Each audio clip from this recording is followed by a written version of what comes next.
درسي سورة يونس هو درسي. أعوذ بالله من الشيطان الرجيم. بسم الله الرحمن الرحيم. ألف لام را تلك آيات الكتاب الحكيم. أكان للناس عجبا أن أوحينا إلى رجل منهم أن أنذر الناس وبشر الذين آمنوا أن لهم قدم صدق عند ربهم. قال الكافرون إن هذا لساحر مبين. ألف لام را مكويسي آيات سنغلب لايرك أدوغي مسي ميوي بدنغك نتوق برا ꯍꯧꯖꯤꯛꯀꯤ ꯑꯥꯌꯥꯠꯁꯤꯡꯁꯤ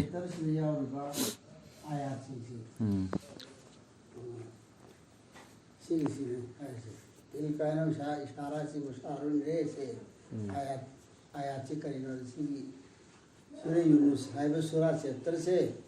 chapter se yaw ayat si matang da heading se hai policy hai si matang ayatul kitabil hakim ꯃꯁꯤ ꯃꯤꯑꯣꯏꯕꯗ ꯉꯛꯅ ꯊꯣꯛꯄ꯭ꯔ ꯃꯗꯨꯗꯤ ꯑꯩꯈꯣꯏꯅ ꯍꯥꯏꯗꯤ ꯑꯜꯂꯥꯍꯅ ꯂꯩꯕꯥꯎ ꯋꯥꯍꯤ ꯄꯤꯔꯛꯄꯁꯤ ꯃꯈꯣꯏꯒꯤ ꯃꯅꯨꯡꯗꯒꯤ ꯅꯤꯄꯥ ꯑꯃꯗ ꯃꯤꯑꯣꯏꯕꯗ ꯆꯦꯛꯁꯤꯟꯅꯕ ꯍꯥꯏꯕ ꯑꯗꯨꯒ ꯍꯔꯥꯎ ꯄꯥꯎ ꯄꯤꯅꯕ ꯊꯥꯖꯕꯁꯤꯡꯗ ꯃꯗꯨꯗꯤ ꯃꯈꯣꯏꯒꯤꯗꯤ ꯏꯀꯥꯏ ꯈꯨꯝꯅꯕꯗ ꯃꯥꯡ ꯊꯥꯍꯟꯕꯤꯕꯅꯤ ꯃꯈꯣꯏꯒꯤ ꯔꯕꯀꯤ ꯃꯅꯥꯛꯇ. ꯑꯗꯨꯕꯨ ꯊꯥꯖꯗꯕꯁꯤꯡꯅꯗꯤ ꯍꯥꯏ ꯇꯁꯦꯡꯅꯃꯛ ꯃꯁꯤꯗꯤ ꯃꯤꯇ꯭ꯔꯪ ꯍꯩꯕ ꯑꯃꯅꯤ ꯃꯌꯦꯛ ꯁꯦꯡꯂꯕ. Kita dum gyan tari dana yase taseng namak na khoi gi rapti Allah ni sembi khibadu asman sing amasung prithvi bu numit taruk ni da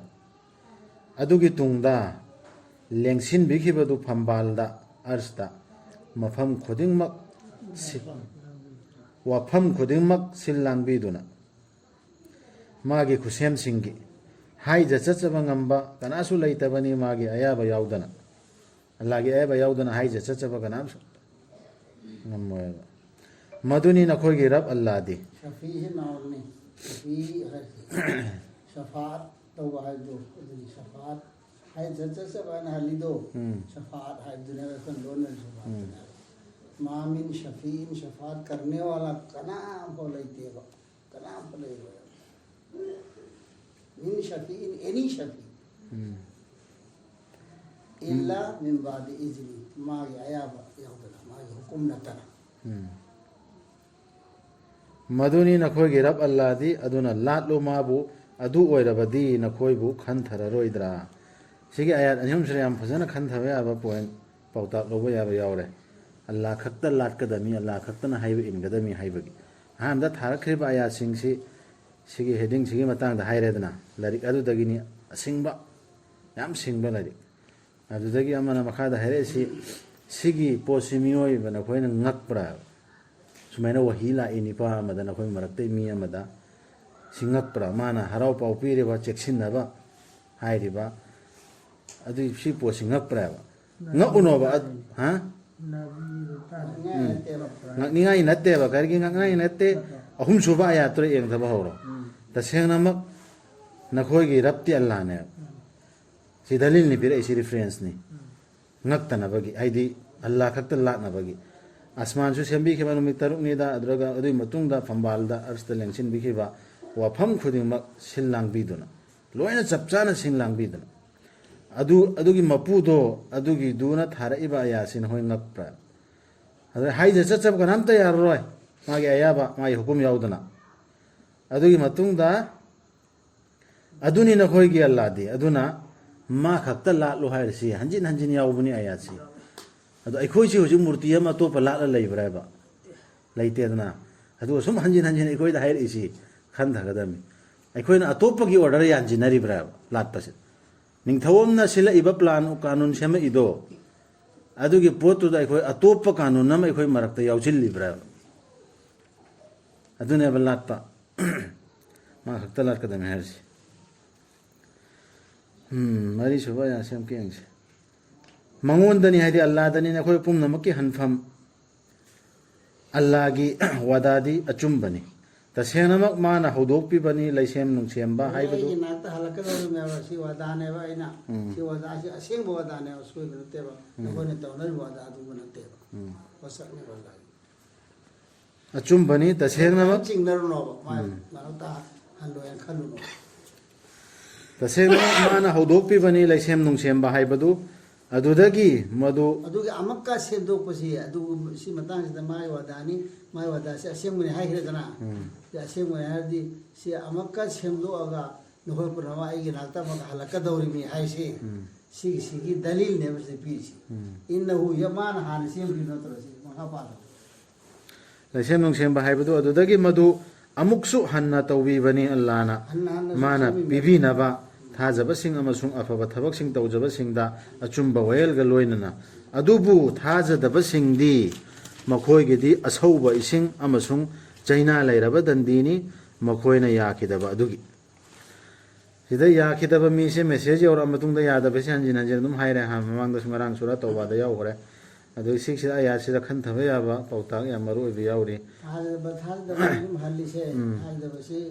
फिरो बितनतेबा والذين كفروا في هاي وافم سي थाजदा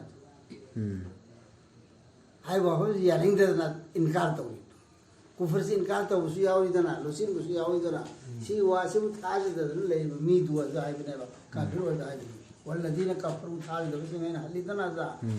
थाज दबा ना हम वही सी का आता हम बवाने थाज दबा है से पूछ लईते न थाज दबा दूर तना ते मपू लेते नत्रगा मान तौरसी मान तौब नते मैम सेमसिदा तो पपलान होम चाउदु सेम यावरनी नत्रगा माना ngam thab na magi thabak tu da ayet pa le raga hai na raga maon da hai na raga safa tu am si pali dana maon da hai na raga hekta mi si hingan ba ngam gi pangal leite ma khita ne adu gi wa din kar taw gi su ka ta hoina sira allah kha naon da ni halak pham man hai ri Allah na hanjilak pham si Allah da ne adu matung da अदुगी दलील ने बिदा है इन हुई अब दौर मा हान से तो कि नत्रो मा मखलूक सी सुम यु दु अदु हन्ना न सुम से न तले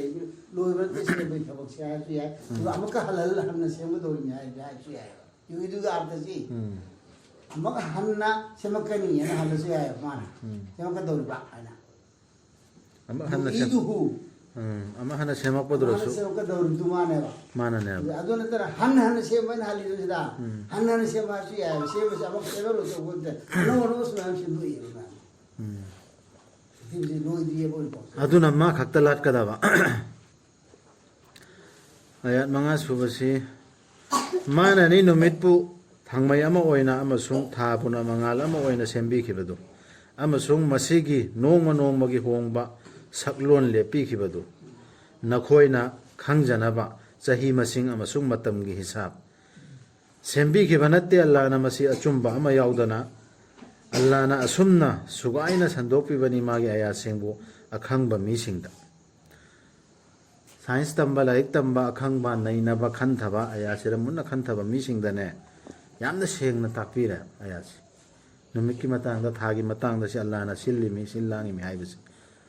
हेन थाजनबा तौहीद अल्लाह खक्ता लाटनबगी दो एखोइदि तमदमीना कमै खंगन कमै ला अल्लाह हुकुम नेना दुम लैबने हेन ममुताना बैने बतामु इल्मु तमु हाइस नैना हाइस सु अचौबा दलिल लमने सि अल्लाह खक्ता लाटनबगी सुमनु मिथाई मतांगदा यौरिसि तसेनमक अहिंग अमसुंग नुंगथेल ओंथोक ओनसिन तौरिबसिदा अमसुंग आसमान सिंग अमसुंग पृथ्वीबिदा अल्लाहना सेम्बिख्रा busing असिदा खुदम Singh यावरबनी अल्लाहबु कीजबा मिसिंगिदि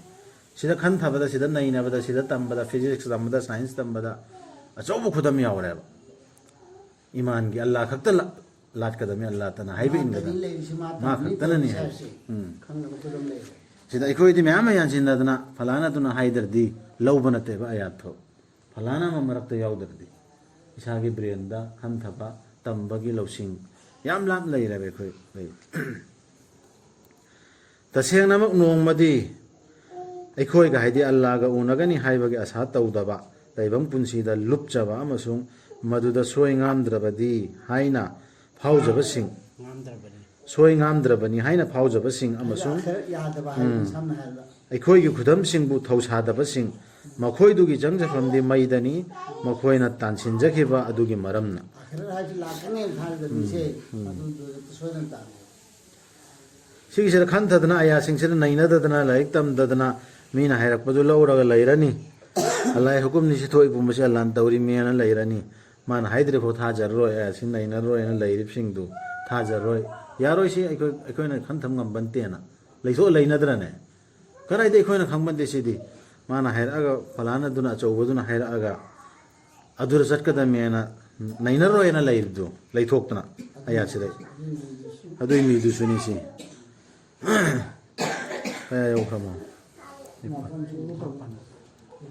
tasengnamak thajarabasing amasung afaba thabaksing tawjabasingdi thasu thajaraba duga amele salihatsu afaba thabaksu Allah na haiba haibi indan tawriba salihat si loin pun khre ko si hanasu mema hai kramni amele sali are jega namaz wala tasbih bible lecture padu tanattaba mioi bana khangi bachana ro afaba lamchat Pokoknya kayak pertama kayak misalnya ilham dekang kerana misalnya aduh di dunia apa bahas itu apa bani aisyah kangen kerana apa tapi sini aisyah kangen leben sana aduh singju tahu mi singdu makoi bu lamjing bigani makoi girap na makoi na thaja badugi maram na makoi gi khongkha da ture sing chen gani nungai ra ba hikol singda mafam duda makoi gi kholaudi haidi hojiki jannat tuda matik mangal ni nangi moi kholau se matik mangal ni Allah gi o Allah haibasina oigani aduga makoi gi taram na okna bagi wahina salam haibu santi haibana aduga makoi gi loisin wahai aroibada haidor se alhamdulillah thagal iba punna maktai bang punna makki rabbuni haibasina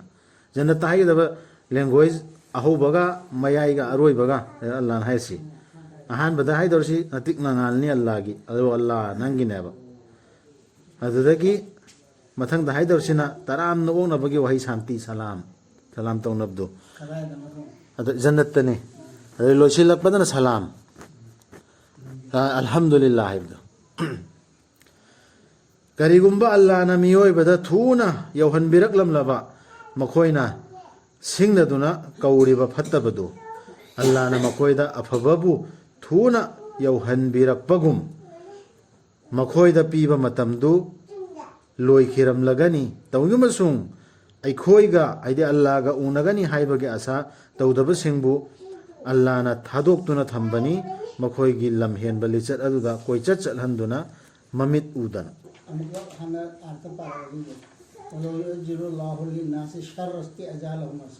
karigumba Allah na miyoi bada thuna yauhan biraklam laba birket manung da hairi makhoina singna duna kauriba fattabadu Allah na azab la hambiro ana haidin wana azab la hlo kana sum madiya hudud azab la kan ni terkaya lo ini sila ali hudud azab tambiro ko fatab da ku Allah ni la hambiro na mo ni dana adu du alan tawen tor aba dor bordi makhoida afabadu thuna yauhan birakpagum adu mena yauhan biraba adu idi makhoida piba matamdu loikhiram lagani moida piba matamdu la kayamat oirane tawgi masung aikhoiga unagani haidi Allah ga unagani haibage asa tawdaba singbu aikhoina thadok thambani makhoigi lamhen balichat aduda koichat chalhanduna mamit udana siri ai ta bre matata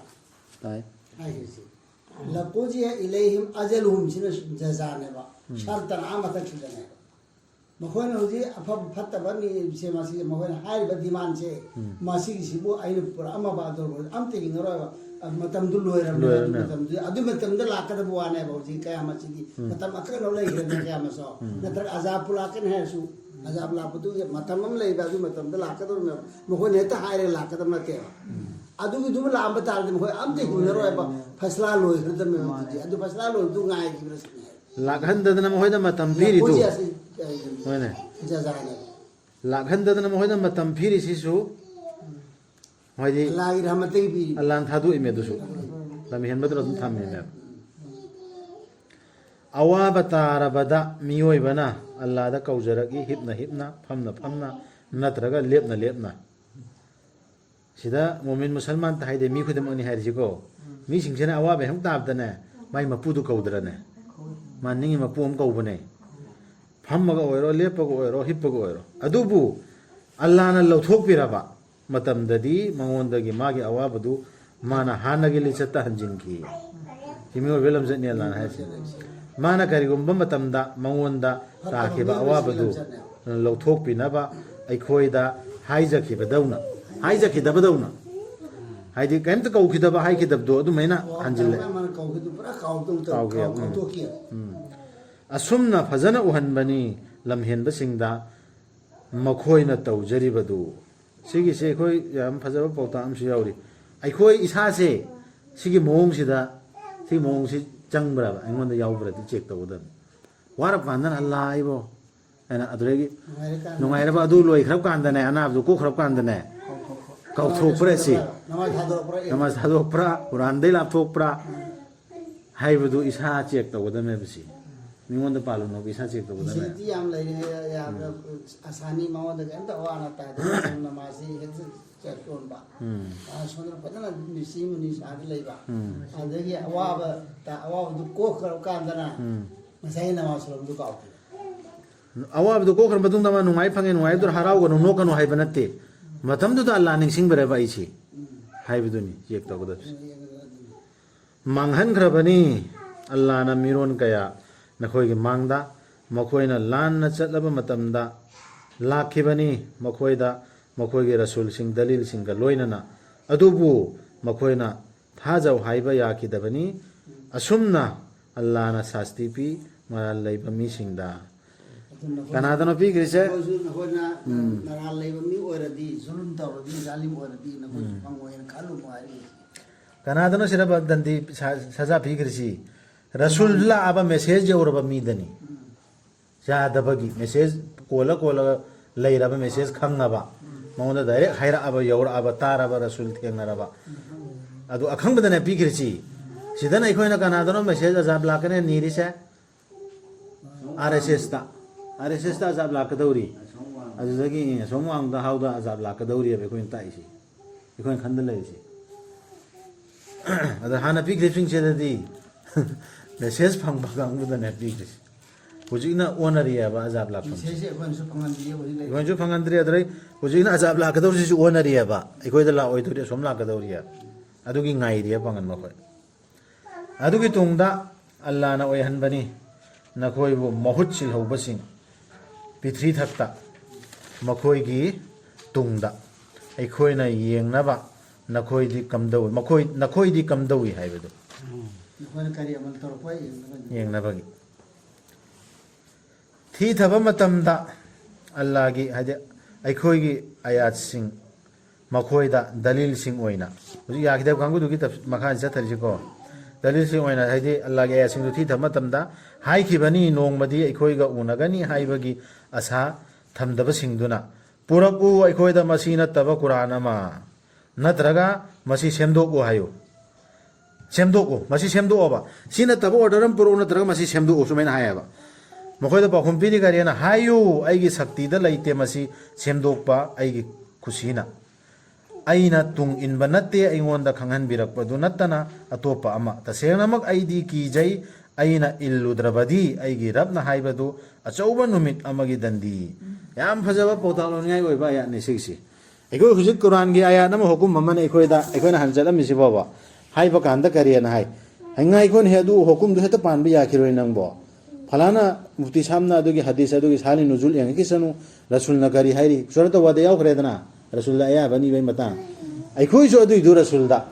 hujik sigi message songa kangu du pa khum dire isi sina taba ama tongan ba tafsira ma artha ma khanna kisina ina ke siaba sida kanmalle aya seta ya khiroya ade Allah ge rasul matam dugi ni hari si hoine matam dugi dahai oi rini sidi hoine matam dugi dahai bo ram gani sidi tafsir yang kisi ana adragi Allah ge rasul na sira pa kum pel ni se Allah na aina onthok bangam moya ba sigi tafsir na traga hosin bangam de bai aidi Allah na hera ko dota na khoi de yon gadam ya नखोई अदु तौगदा आइसु अदु तौगदा अदुनेबा six sixty अदु एखोई करमनो बा एखोइना सेर इन्नदन एखोइगी society सेरा पंगन society दे एखोइ जटलिसी करम बो order दनो अल्लाह की order दरा अदुरगी रसूल दगी अयाबन निरगा अतोप तफसीरम लौरिब्रा इमाम दैरा कना दैनो सिखन थगदा मे दु कुरान से पादरमिना एखोइ गम खंगबनते हायो अल्लाह ना सुमना निंगबिरम लबदी अइना मसी नखोइदा थी थरम लोइदबनी नत्रगा अल्लाह ना मसी नखोइदा खंगहल्लम लोइदबनी अदु अयाब अदु मैना अतोप म ऑर्डर म तफसीर म थीनगदा बोयरदी कैसु सी आया से डायरेक्ट थी थालोया रसूल दा सी या होल्लो ना या होल्लोया हुजी की तफसीर दो है ना हैर पतान हंगाई को अल्लाह ना बुदे इंगोंदा सी हैर ऐसे आया सी सिगी आई नखोइदा वंग तो फजर संदो रखी के अदु या होल्ला के ना हैर कने रसूल अदु हाई दे जिब्रील ना हैर बदु डायरेक्ट ने बा या होल्लो अदरगी अमका यौहंदरदी सजा जुबीने ना हाई कुरान से गलोना ना हदीस की लाइफ में हम इन रमा माना इमाम सिंह में इधर में ना हदीस का रिवायत तो उधर कुरान हों तो साबी तो अंगा इधर तो साबी ने रिवायत तो में ना लाइफ और पों में तो कोना अदु सी लाइफ से लेटर दी इस्लाम से आ रहा है अल्लाह की लाइफ से लोग संदो ना है शायद हदीस का तो है तो हदीस का तो उधर ते हदीस का तो उधर वो हदीस के मतलब सिगी खंगदरदी हदीस का मैं खंगदौर मो कुरान खंगदरगा हायो अल्लाह ना असुमना निंगबिरम लबदी अइना मसी नखोइदा थी थरम लोइदबनी नत्रगा अल्लाह ना मसी नखोइदा खंगहल्लम लोइदबनी लैरकलबनी अइसी नखोइगी नरकता पुंसी अमा मसीगी मांगदा अदु फावबदा नखोइ खंथकिरोइद्रावा नखोगे ले जही नि पुया नखोगे ले अब तो से महत्ता द्रिब्रा आई करिया सिदसु अर्थ याम चेली सुमैना रसूल दा हाइवन हाइलिची नखोइ नरकता इ लैरकलबनी असुक सांग नाइपसी रसूल जी करिंत इबा बाबा हितेवा मागी मर लैंग्वेज ममा लोंदो उम्मीदो अदु नतना अदर मागी मखोगी मरकता अदु यामना लाई पाबा खोटप गयम हितना लैरा अबा रसूल दो अदुना करी तफसीर संदोकनी अल्लाह ना हैरक बदु नतन करी तफसीर नो रसूल ना ईदर ब संदोक तौरसी अल्लाह ना हैरक बदु खक नतन याम खंथबे या पोइन यावबने गुनान सिदे अदु अल्लाह ना खंथव हायसे अदु को हुजी अमगा इखोना Coke लौसिंग आइखन ai jingina sang tha takrimi tha tharaga ayat amagi sum sang tha thare aduga adugi dur chat hal na ba hona kana mai khan thana ba budhi khan thana ba losing lambi bibi banatta ba pura lam nonjil na ba bi banatta atopugi line to chat na ba gi bi kana yam ayat sing mun mun khan thaga da me aduna tar dekho allah lat pe to kamen oi dormo man chali ba mazhab to tunina ta na ba tab bayan sita ba tawrin rangar de ek sini hai do ado hai pura rom da sang ab to da duna ko yam na hai ba si suwai ne tan aduna kanana he na kanana he na chum da ba oi re ba ge allah ge matang da oi da ba haijin ba natraga magi aya sing bu yadre ba adu ira phone ta jile yadre ba du dagi ta sengna ma mangal oi roi maral lei ba sing di mana yadre ba allah ge matang da allah na herak ta ba me ama sini aduna hai re dana me ama adu haijin lip sing do adu re hena mangal oi da ba aran ba mi si kana no oi do si makhoi na la li tu amka hai tu sira lat pa tu ta re go makhoi na la li allah bu thamlaga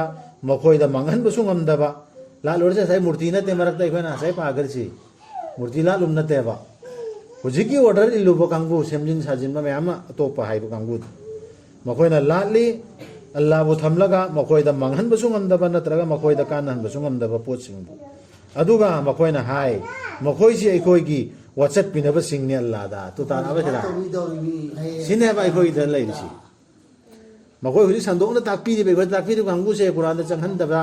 makhoi na sandong takpi di kangbu se makhoi sin na be khoi whatsapp bi dor si sibat to bi dor si adugi paukum ikoi adugi paukum allah na makha da hai rasulullah hayo na khoi na allah da pau piri bra